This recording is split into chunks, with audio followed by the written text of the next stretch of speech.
Por que odiamos? Crimes contra a humanidade.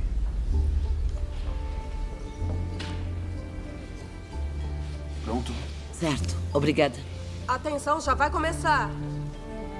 Rodando. Genocídio, assassinatos em massa, crimes contra a humanidade. Eu sempre quis entender como as pessoas podem participar de atos que são odiosos, que são malignos, destrutivos, que são monstruosos.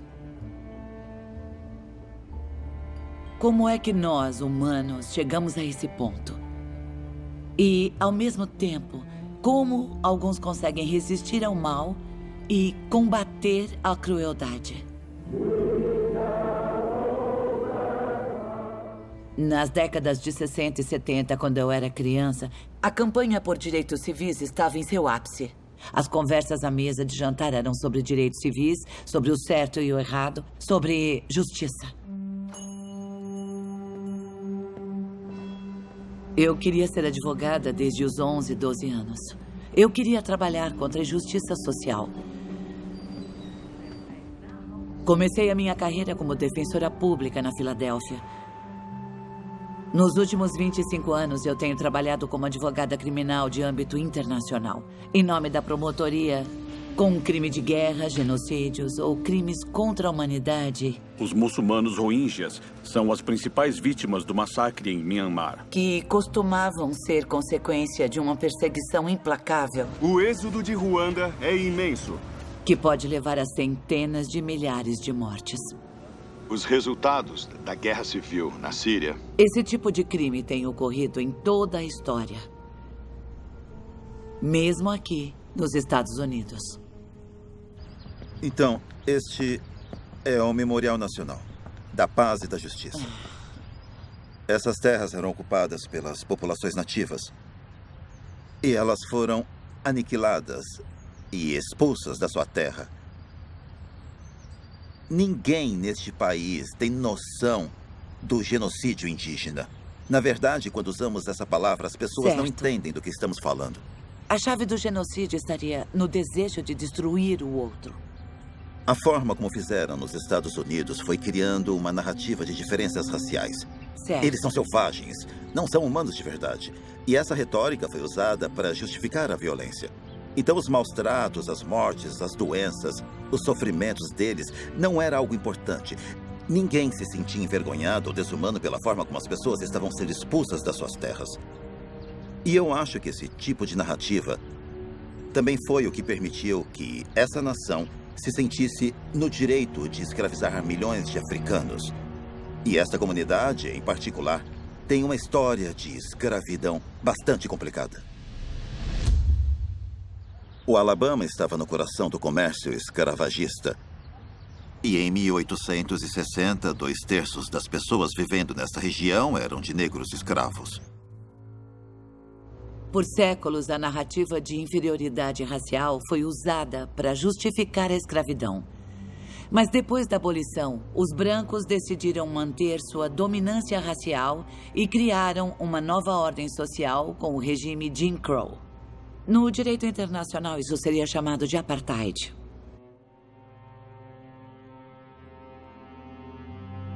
Houve uma campanha de terror para fazer com que os ex-escravos negros participassem dessa nova ordem social, dessa nova ordem racial, em que eles eram desumanizados, eram forçados a trabalhar nas colheitas e nas fazendas. Eles ainda não tinham direito sobre os seus corpos, sobre as suas famílias, e foi aí que se iniciou a era dos linchamentos.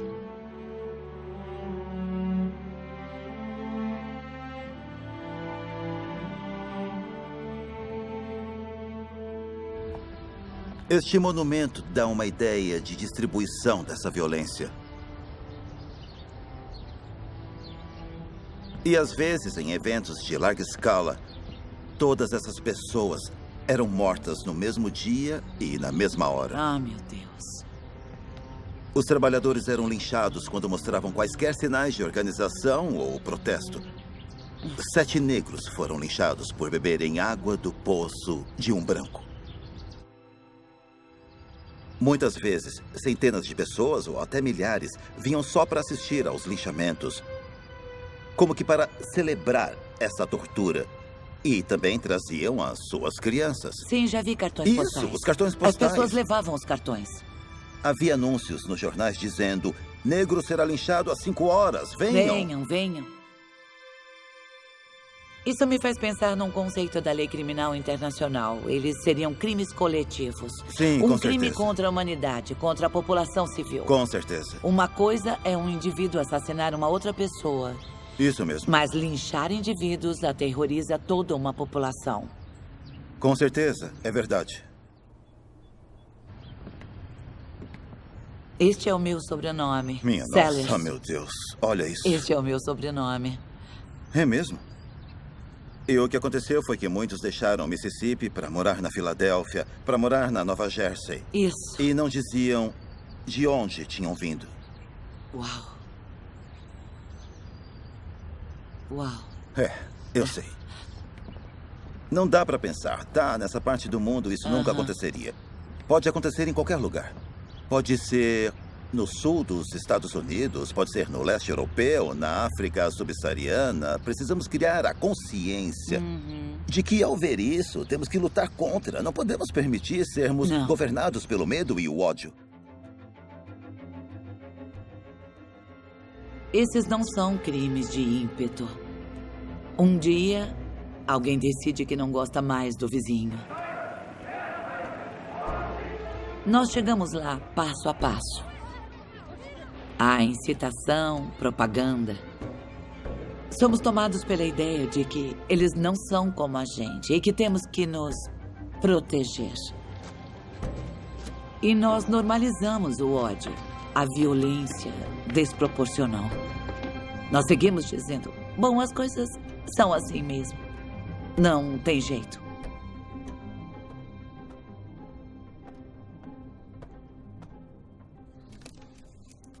E ao me lembrar de vários casos em que trabalhei, de crimes contra a humanidade ou genocídio, costuma sempre haver um líder.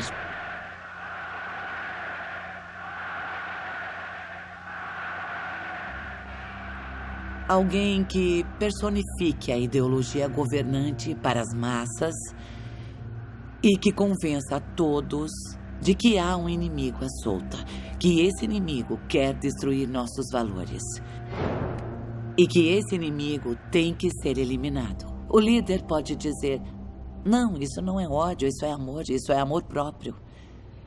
Vamos reconquistar a nossa glória. Tudo começou em 18 de abril de 1975, quando Pol Pot declarou ser o primeiro dia do ano zero.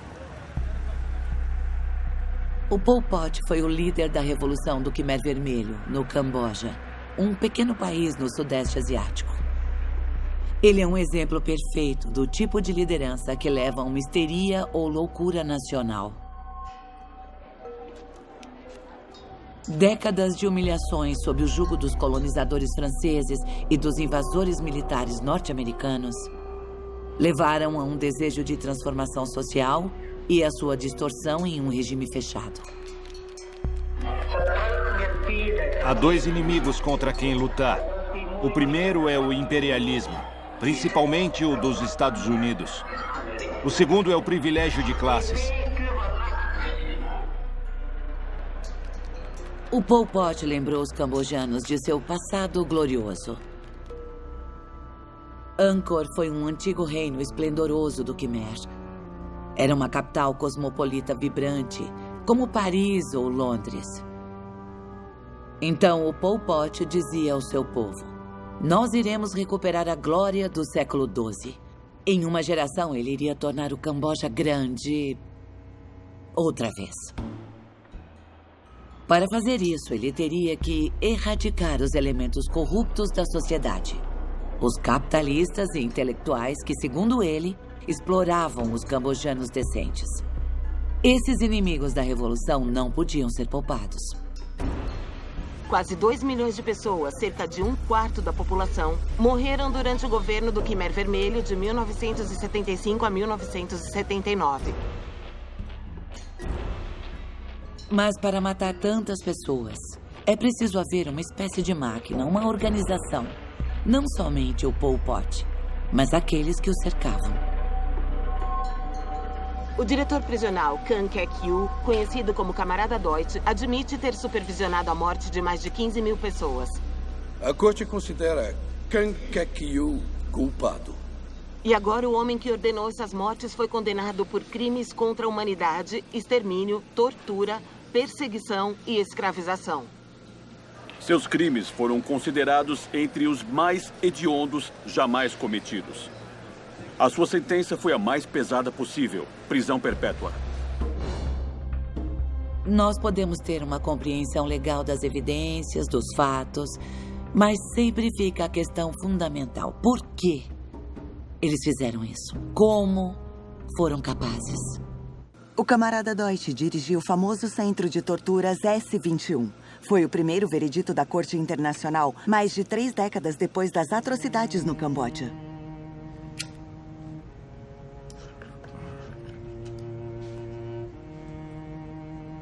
Eu não tive uma infância muito fácil.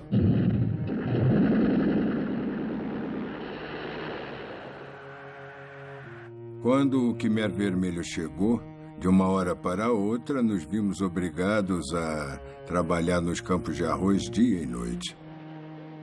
E assim foi minha adolescência. Eu tentei me manter humano. Na minha família éramos em 10. E só 2 de nós sobrevivemos ao Khmer Vermelho. Eu estou tentando viver com os horrores que vivenciei. O meu filme tenta entender o sistema de segurança e de opressão do Khmer Vermelho. E para entender o sistema, é preciso entender o Deutsch e a S-21.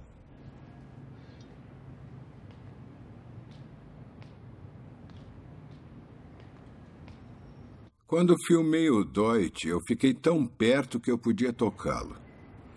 Era como estar próximo do mal. Esse senhor, que foi professor de matemática, que era bem educado, que falava outras línguas, que entendia de pintura e de poesia.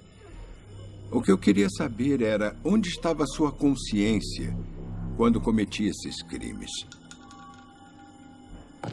Eu entrei na Revolução para servir ao meu país. Jurei de mão levantada lealdade ao partido. Eu era dedicado à causa.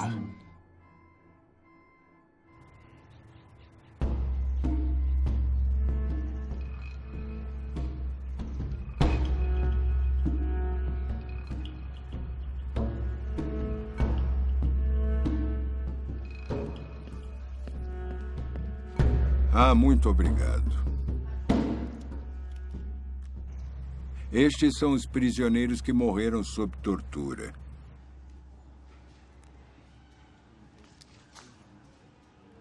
A Revolução não só matou gente. Era preciso legitimar a violência. O ódio precisava ser combinado com uma ideologia. Quem era preso era considerado inimigo. Nós os fazíamos confessar que tinham traído o partido. Aqui está.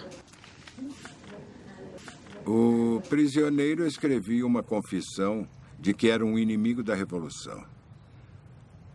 E aí eles eram mortos. Aqui, esta é a letra do Deutsch. Toda vez que o prisioneiro escrevia uma confissão, o Deutsch ali mandava que ele reescrevesse. E isso podia acontecer 20, 30 vezes ou mais. Esta é minha letra. Sua confissão não serve. Queime. E havia tortura. A tortura podia ser cortes, arrancar unhas, chicotadas, sufocamento. Choque elétrico e excremento. Nós o fizemos engolir umas 3 colheres de fezes. Ele podia ficar com alguém por mais de 1 ano, até conseguir o que queria. Os relatos sobre a S-21 chegaram ao Comitê Permanente. Mais do que os das outras, a S-21 pôde se sobressair. Pol Pot disse: especial. Para fazer funcionar um regime totalitário é preciso haver pessoas pensantes, inteligentes, com cultura, mas que estejam cegas por um ideal. A minha foto falando ao microfone é verdadeira. Vejam o meu rosto. Ele não está triste, mas é o rosto de alguém ansioso para explicar a essência da sua retórica de mortes. Como eu poderia ficar contra o meu povo e considerá-lo inimigo? Eu me considero inocente. Eu pertencia à força policial do Partido Comunista de Campuchia. Por isso o governo é responsável por esse crime.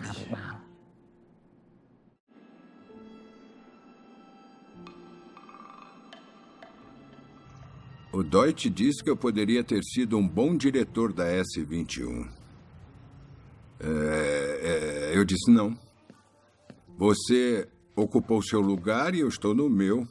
Essa é a perversidade do Deutsch, dizer que qualquer um poderia fazer o que ele fez. Todos os assassinos dizem isso. Será que qualquer um poderia ser como o Deutsch? Não. Há uma escolha. Todos os grandes criminosos fizeram uma escolha. A maioria acredita que nunca cometeria um crime contra a humanidade. Mas no meu trabalho de acusar crimes de guerra, fico surpresa de quantas pessoas já fizeram essa escolha. Mas o que acordaria esse monstro dentro de nós?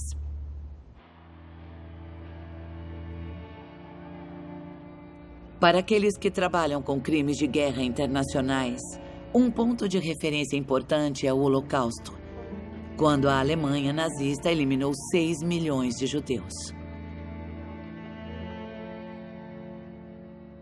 Depois da Segunda Guerra Mundial, quando a dimensão do Holocausto foi revelada, levantaram-se várias questões. Como isso pôde acontecer? Seria da nossa natureza nos tratar com tanta crueldade? Em Jerusalém foi realizado o julgamento de Adolf Eichmann, revivendo as lembranças dos horrores nazistas da Segunda Guerra Mundial. Adolf Eichmann foi o principal arquiteto do que ficou conhecida como a solução final, a solução nazista, o projeto de eliminar os judeus. O que todos esperavam era ver um monstro. Mas, na verdade, o que viram foi um homem que parecia assustadoramente normal. Eu não tinha pensado numa solução sangrenta, muito menos numa tão violenta. De alguma forma, isso foi o que mais chocou, a ideia de que os perpetradores de tanta maldade, aqueles que estiveram na liderança, os responsáveis pelo Holocausto, eram gente como eu e você.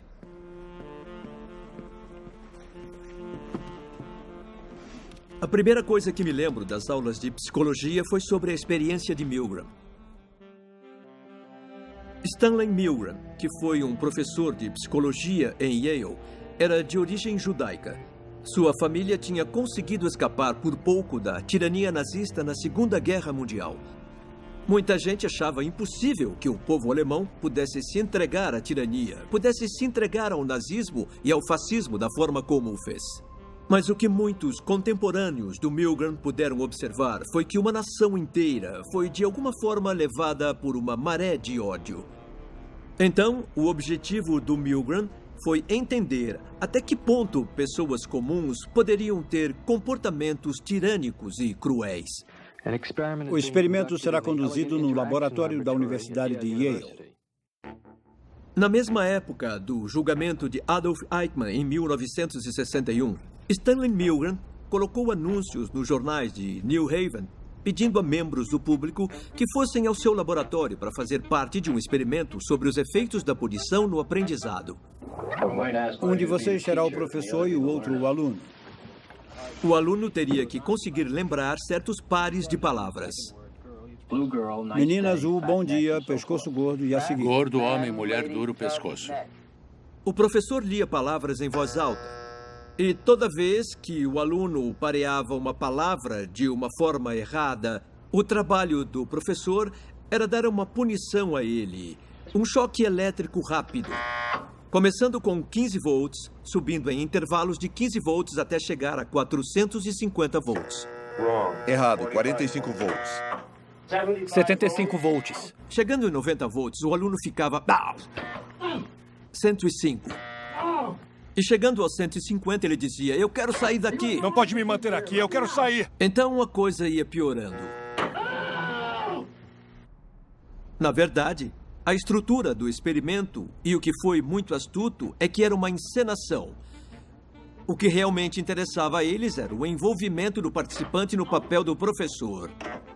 Pode seguir. E o quanto estava disposto a seguir ordens tóxicas e infligir dor a outra pessoa. Tá doendo muito. O participante real sempre era o professor. Pode sair, por favor. O aluno, na verdade, era um colaborador de Milgram e os gritos de dor eram apenas gravações. Eu quero sair. O cara não tá legal lá. Continue, pode seguir. O interessante ao examinar os arquivos é que uma parte importante do experimento era o que o Milgram fazia para que eles quisessem continuar fazendo aquilo. O experimento requer que você continue. Próxima, devagar. Ele dizia que era um experimento científico muito importante e que eles estavam fazendo uma grande contribuição à ciência ao participar. É essencial que você continue com isso. A apresentação do experimento como algo bom e importante... Eu quero sair, me tira daqui! ...era fundamental para que os professores não parassem. Posso parar? O experimento requer que você continue. Eles viam seus objetivos como valiosos e válidos e consideravam a ciência do estudo importante. Eles entendiam que estavam fazendo uma coisa boa, não uma coisa ruim. 450 volts. 450 volts. 450 volts. 65% dos participantes foram até o fim do aparelho de choque, para além do ponto marcado como perigo extremo. A experiência de Milgram sugere que uma pessoa comum estaria disposta a matar alguém só porque isso lhe foi pedido como parte de uma pesquisa científica. E é claro que isso foi um achado chocante, surpreendente, alarmante e extremamente provocativo. Caso de número IT0368T. Promotoria contra Nasser Hort. Depois do Holocausto, surgiram novas leis, como a Convenção contra o Genocídio. Promotoria contra Dragan Nikolic. Mas todas essas leis internacionais e instituições levaram à questão: quem deve ser responsabilizado pelos crimes? Somente líderes como Hitler? Ou os administradores do alto escalão como Adolf Eichmann ou o camarada Deutsch? E os subalternos que executaram as suas ordens? Eles também seriam culpados?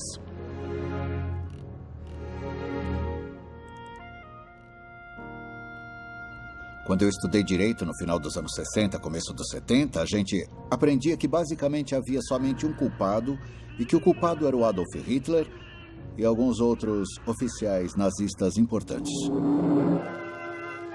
Juízes da Inglaterra, Estados Unidos, Rússia e França se reuniram no Tribunal de Nuremberg para o julgamento de 20 líderes do Partido Nazista. A Alemanha conseguiu bastante através desses julgamentos de nazistas, mas isso não foi suficiente. Menos de 5% dos criminosos acabaram chegando aos tribunais. O Christoph Ruckel foi um advogado corporativo internacional por várias décadas. Mas alguns anos atrás ele começou a processar criminosos de guerra nazistas. E hoje, Ele está representando os sobreviventes judeus do campo de concentração de Stutthof, no norte da Polônia. Stutthof foi um dos primeiros campos de concentração construídos fora da Alemanha.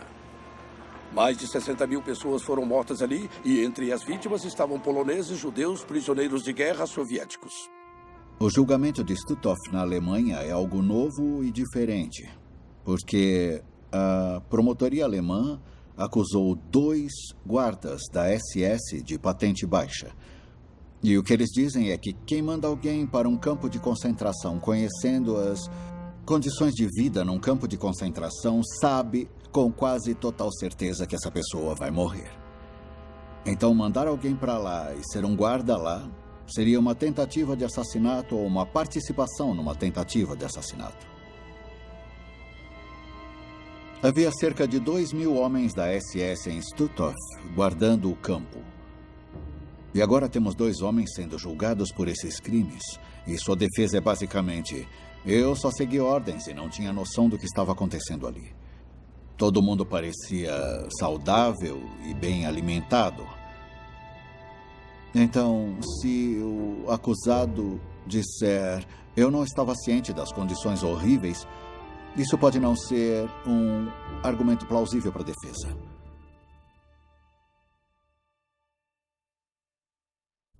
Eu vim aos Estados Unidos para ver uns clientes meus. Eles são sobreviventes do Holocausto, todos relacionados a Stutthof. Bom dia, Olá. Tudo bem? Que bom ver vocês. Pode entrar. Esses julgamentos são muito mais importantes do que só 2 acusados. É importante para os membros das Forças Armadas, nas gerações futuras, para que não aconteça outra vez. Isso é muito importante. Só quero te deixar a par do que está acontecendo. Esses são os 2 guardas, o Dr. Rebogen e o Sr. Schultz. Mas eles devem estar velhos, não é? 91 e 92, é isso. Então... A Anne é uma das testemunhas-chave, porque a gente não tem muitos vivos na casa dos 90. Você quer mesmo ver fotos de Stutthof? Hoje é um museu. Ah, quero. Tá bom, eu mostro. Aqui é o portão por onde todo mundo passava. Sim, sim. Lembra disso, vovó? Ah, claro. Eles disseram, vocês só são um número. A gente tinha um número e era só um número. Na preparação para o julgamento, nós temos que ter uma ideia clara de como era a rotina no campo de concentração. E eu espero que fique óbvio que cada um dos guardas da SS estava ciente de todas as crueldades.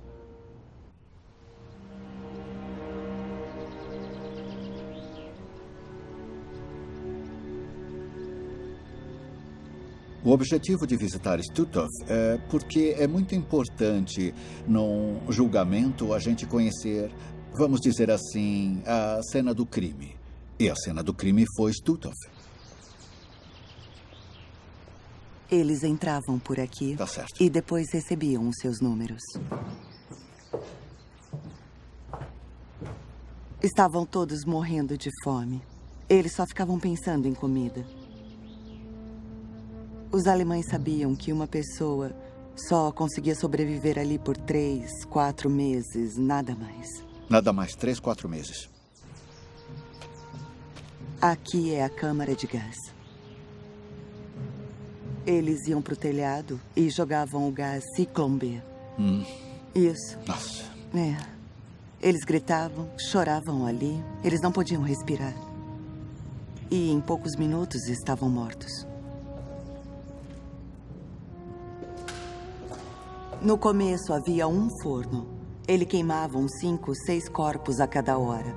Mas não era o bastante para o campo. Então eles fizeram mais 2 fornos. Eu tenho que sair. Eu tenho que sair. Isso é demais.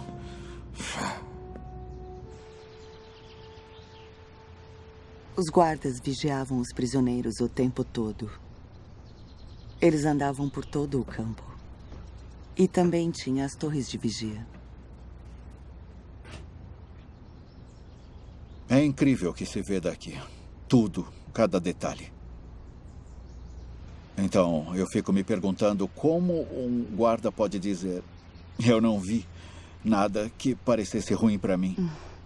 Eu não acredito. Não dá para acreditar. Mas vamos ver. No julgamento, vamos ver.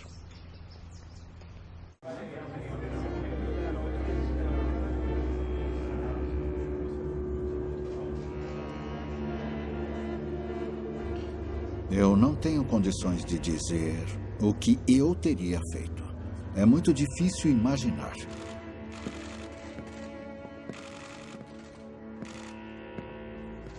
Mas nós temos que tomar uma decisão. E essa decisão se baseia na lei, na ética e provavelmente em noções morais.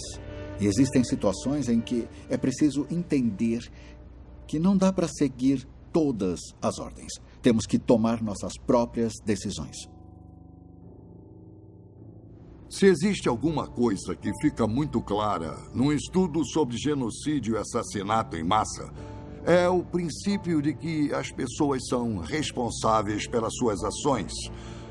Mas eu também diria que o que eu chamo de socialização na maldade é uma questão muito importante. Porque o indivíduo não precisa ser um assassino de nascença.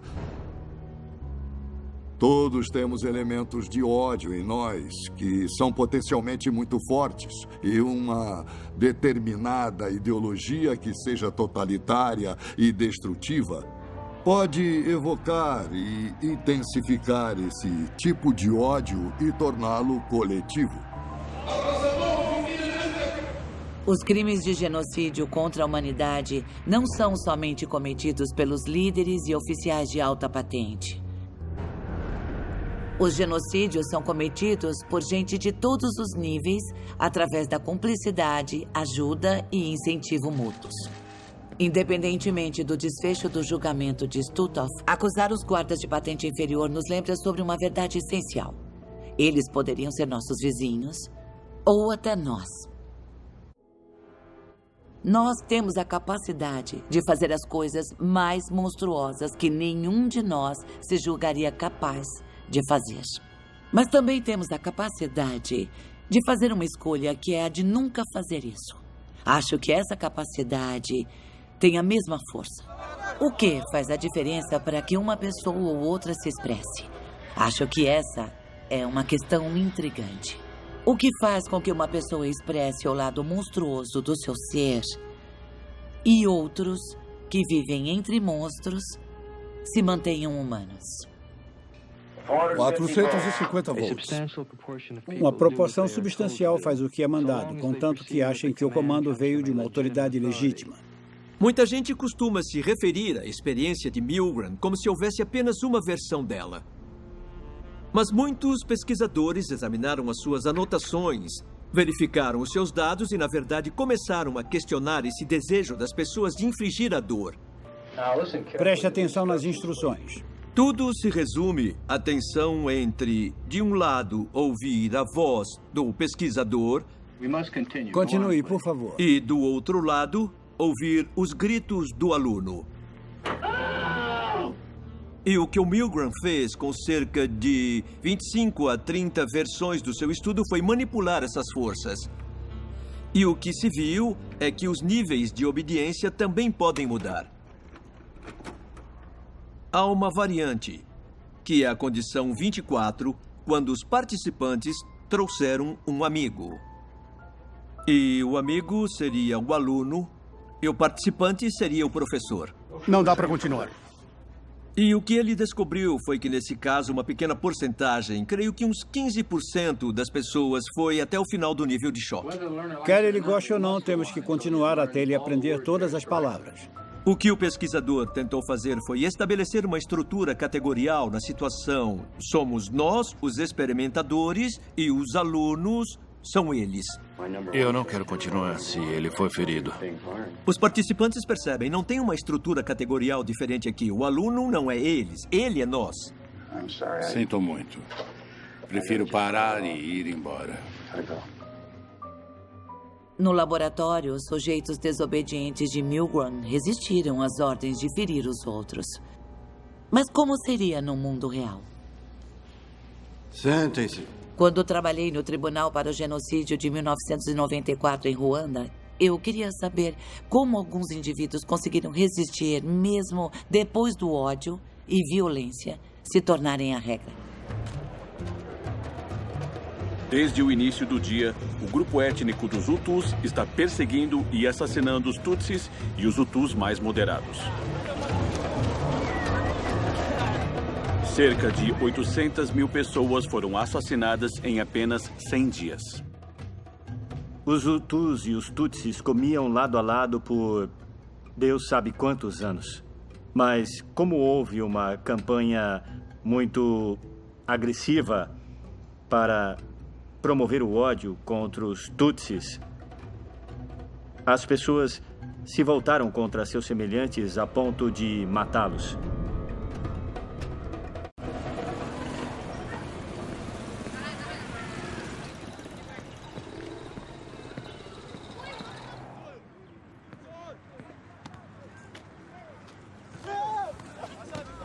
Quando eu tinha uns 12 anos, gostava de ver o Rayon Sport treinar.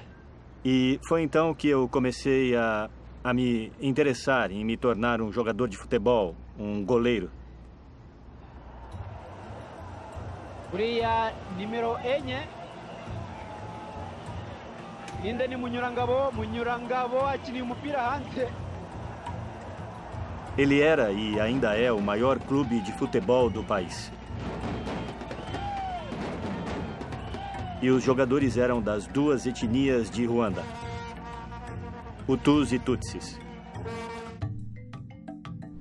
Meu colega de time, Longe Munyurangabo, chegou ao Rayon Sports aos 18, 19 anos, eu acho. Eu tinha 16 e a gente ficou logo amigo. A gente passava muito tempo junto, jogando futebol e, numa época, a gente chegou a morar junto. Era bom conversar, paquerar as garotas. A gente se divertia muito. Ele era Hutu e eu sou um Tutsi. Durante os campeonatos, a gente detestava esse tipo de diferença. E isso não afetava a amizade que eu tinha.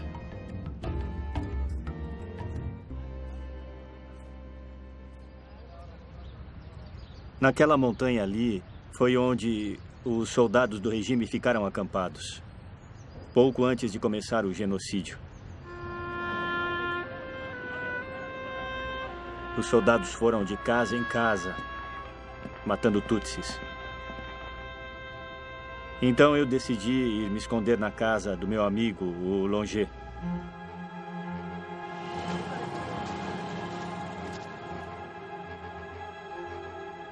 E na casa dele chegou a ter umas 10 pessoas escondidas sendo ajudadas por ele de um jeito ou de outro.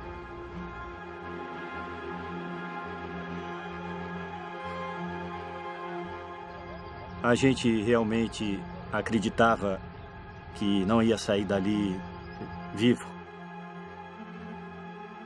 O Longe sabia que estava correndo perigo. Mas mesmo assim decidiu me ajudar, quando todo o resto estava virando as costas para os seus amigos, para os seus vizinhos. A gente ficou nesse lugar por mais de um mês. E até o último minuto ele foi leal a mim e aos outros. No fim ele foi morto porque foi considerado um traidor dos Hutus. Ele era um homem comum, extraordinário. Ele tinha um coração maravilhoso. O único jeito que eu tenho para agradecer é honrando a sua memória. É isso aí, gente. Vamos tocar muito a bola, desenvolver o espírito de equipe. Quando trabalho com os jovens de hoje, o meu principal objetivo não é transformá-los em grandes jogadores, mas sim torná-los como Longe. Muito bem. É isso aí, valeu. É isso aí. Eu tento ajudá-los a desenvolver um pensamento crítico, um senso de solidariedade, de não tentar tirar vantagem do outro, mas sim cooperar para que eles não se tornem instrumentos de atos horríveis, como aconteceu com os jovens em 1994.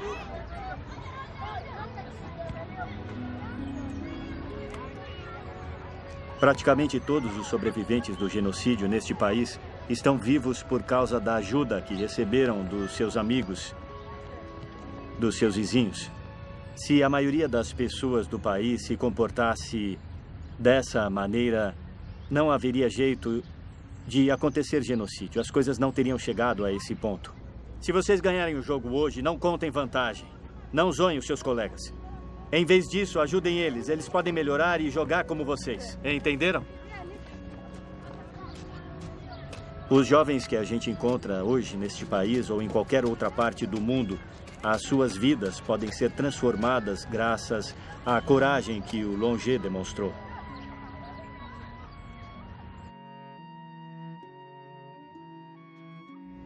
Como seres humanos, nós temos bastante potencial para a harmonia. Nós também temos um grande potencial para o ódio e a violência. Nós fomos criados com a capacidade de poder expressar um lado ou outro. Somos capazes de confrontar um genocídio, mas com certeza não somos capazes de garantir que um genocídio nunca mais ocorra. Como as pessoas resistem ao poder do ódio e mantêm a sua habilidade de pensar criticamente e de agir com compaixão? 450 volts. Quando tomamos parte num genocídio, não estamos somente desumanizando as vítimas, os outros. Também estamos destruindo a nossa humanidade. Nem todo mundo se torna mau. Alguns não só permanecem humanos, mas fazem gestos extraordinários. Tornam-se verdadeiros heróis. É quando uma pessoa não vê o outro como um inimigo que precisa ser destruído. Eu realmente acredito que nós todos temos a capacidade de ver a humanidade no outro. E acho que é assim que mantemos o ódio distante.